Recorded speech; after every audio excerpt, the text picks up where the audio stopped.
We've talked a little bit about the different forms of Avalokiteshvara and the meanings.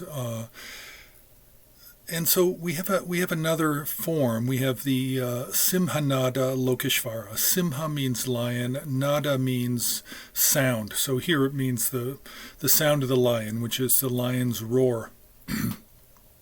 So this form of Avalokiteshvara is fairly simple. It's not overly complex. It has he has one face, two arms.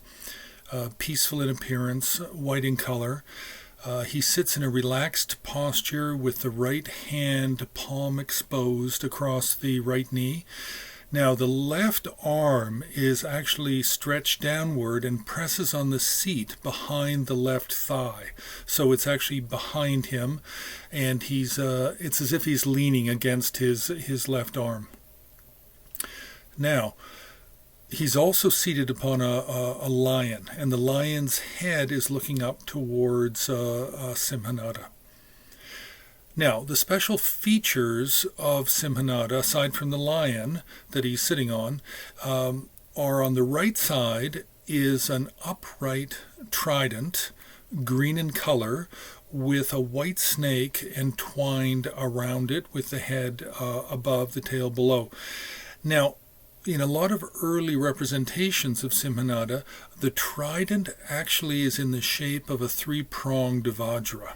So this is kind of important and worth noting when you're looking at early stone sculpture and metalwork, especially from the Pala period, Indian Pala period.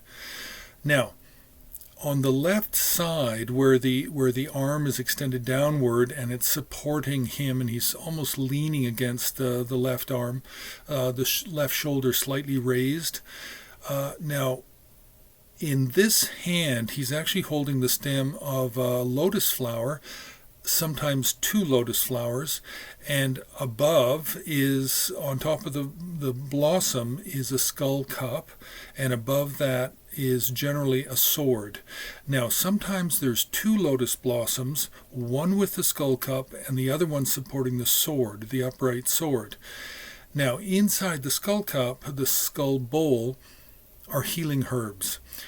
The special function of Simhanada Lokeshvara is healing, and he heals just a vast array of sicknesses, but most of them have to do with naga illness. So illnesses and diseases that are caused by nagas, by serpent creatures of the animal realm. Sometimes they're explained as semi-divine, but anyway, nagas sometimes appearing with the upper half of the body is human-like, and the lower half is that of a serpent.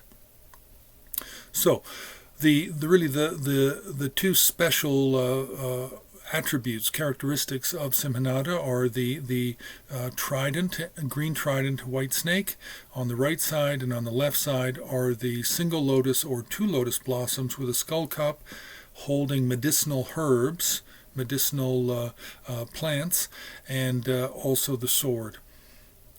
Now, there's different ways of depicting Simhanada based on the ornaments. Some traditions have no ornaments at all. As a matter of fact, the earliest traditions of Simhanada Lokeshvara, if we look at stone sculpture and Indian metalwork sculpture, there's no ornaments. Once we get into Tibet, we begin to see very few traditions that actually depict him with earrings and necklaces and bracelets and anklets. But generally, the art depicts him without any ornaments except for a Brahman's cord. So we have with ornaments, we have without ornaments. Then we have another tradition where he's actually wearing a tiger skin lower garment. This really appears to be Tibetan, and it even claims to come out of the Zamatok tradition. So the Zamatok tradition is actually claiming to come out of an early system of the Tibetan kings. So we're looking at Songtsen Gampo and then Trisung Detsen time period for this.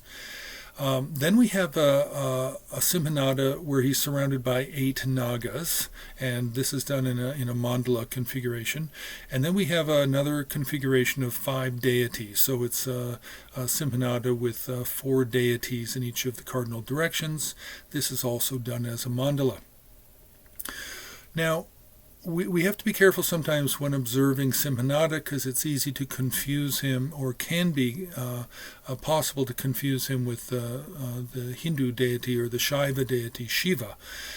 It's also possible to confuse Simhanada with different forms of Manjushri who can also ride on top of a lion. So these are just some of the confusions that can arise. Simhanada is important in art because it's one of the earlier forms of Avalokiteshvara that we have from the Indian period, India, Kashmir, early Nepal. So it's one of the very earliest of the 6 main forms of Avalokiteshvara we find in art.